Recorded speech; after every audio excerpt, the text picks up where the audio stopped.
Welcome to Attainable Green. I'm Jess, and today we're going to do an unboxing video. I'm going to share with you my haul that I got from Paph Paradise. So let's get started.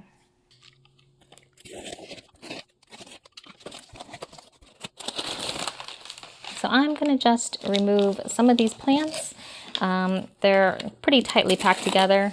They're taped to the box so that they don't move. So it's going to be a little bit of a process for me to get them out, but then I'm going to share with you some Paphiopedilums that I had got.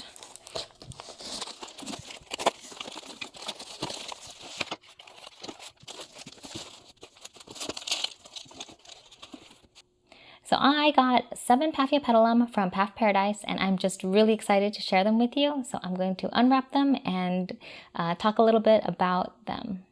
I picked mini size Paphiopedilums. So these ones, even though they're blooming size, shouldn't be too big. So I'm going to start with the first one.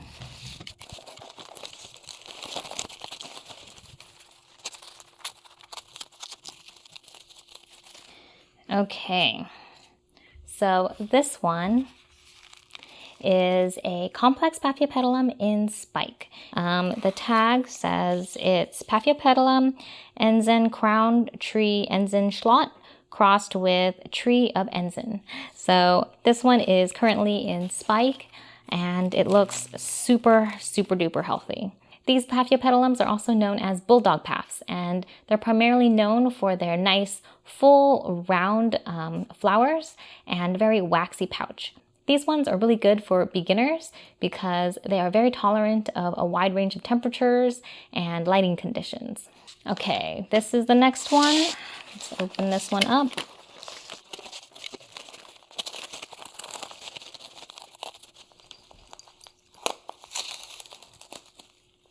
This is Paphiopedilum leucochilum, and this one has mottled leaves on it, and it looks like it has about 1 old fan and 1 new fan that's maturing.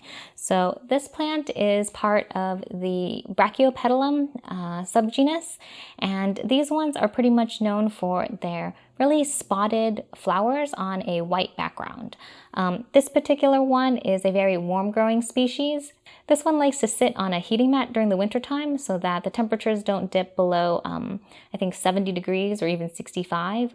So if you're growing a paph indoors, this one might be a great one to try, as long as your place doesn't get too cold. Okay, next.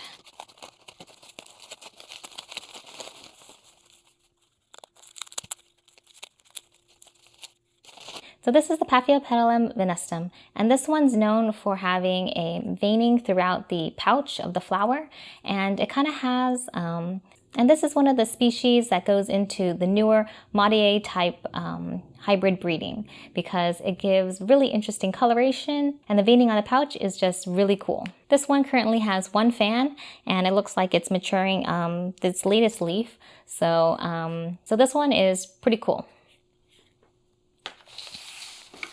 Okay, next, I can open this one.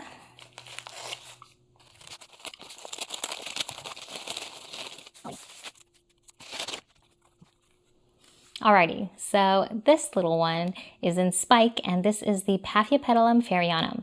And this one is one of my favorite Paphiopedilums because it has these really cute flowers and the petals kind of twist up. So as you can tell, the bud is starting to open and we'll soon see the flower of this. This plant has 2 new fans growing on each side of this plant. So I'm hoping I'm going to do this justice and grow it on well so that it will look its best next year. I actually have 2 fairreanum plants, and they're still growing pretty well, but I think I'm just a little impatient and I really want to see the flowers. So when this one popped up that it was in spike, I really had to get it because I just want to see the flowers so bad, and it looks like I'm going to see this one soon. So I'm going to share that with you once it blooms. This one is also known to be a little bit finicky of a plant to grow because 1, it really likes to stay wet or moist at all times, and also it doesn't like to be divided. These are the things that I've heard about growing fairreanums, and those are some of the keys to success with this plant. I think I've been keeping my fairreanums a little bit too dry, So I'm hoping that if I bump up the waterings and keep this one moist, then I'll have a nice little grouping of fairreanums.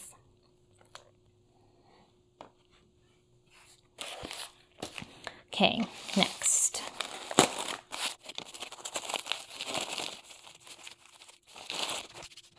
So this plant, with its beautiful mottled leaves and this kind of purple color on the underside of the leaf, is the Paphiopedilum delenatii. So this plant is part of the Paphiopedilum subgenus, and the delenatii is really interesting because this is one of the few fragrant Paphiopedilums. Supposedly it has kind of a rosy scent. So when this one blooms, I'll be sure to share that with you. This one looks to be really healthy, and I just love the patterning of these mottled leaves. I think a lot of the Paphiopedilums are really cool because they have such beautiful foliage that even without the flowers, they're just stunning plants to get. So we're going to open this one next.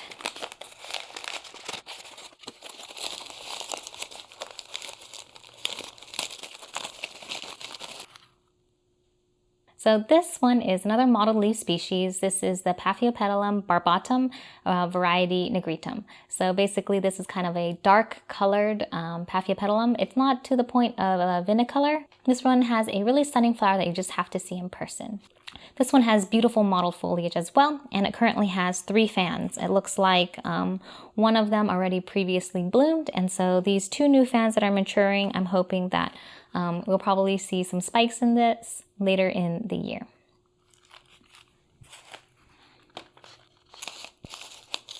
Okay, now this is the last one.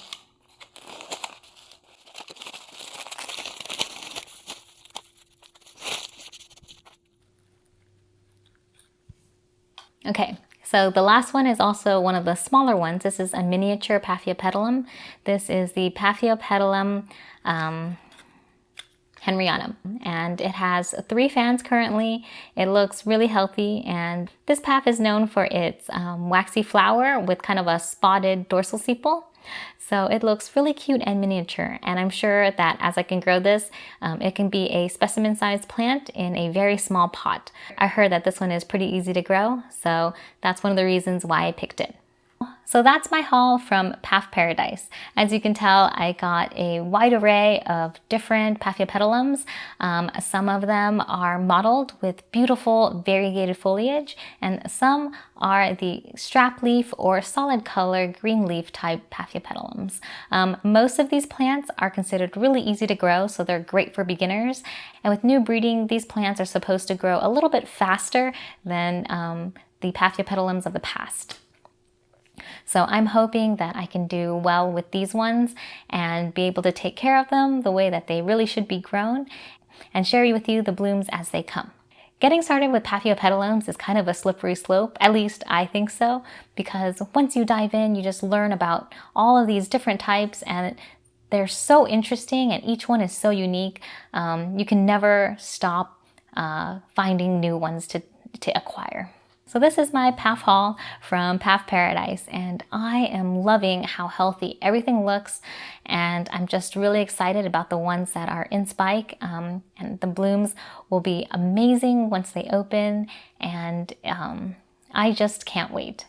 If you're looking at information for these species, I like to go to the orchid species website and find out the background and habitat of a lot of these species so that I can grow them better. Ed of Ed's Orchids is great at growing paphs and frags in his greenhouse, so I also watch a lot of his videos to gain understanding about how to grow my plants better, even though we have different environments. And I'm sure there are a lot of people who are growing Paphiopedilums with great success, and I'd love to know your tips on how to grow them and how to grow them better.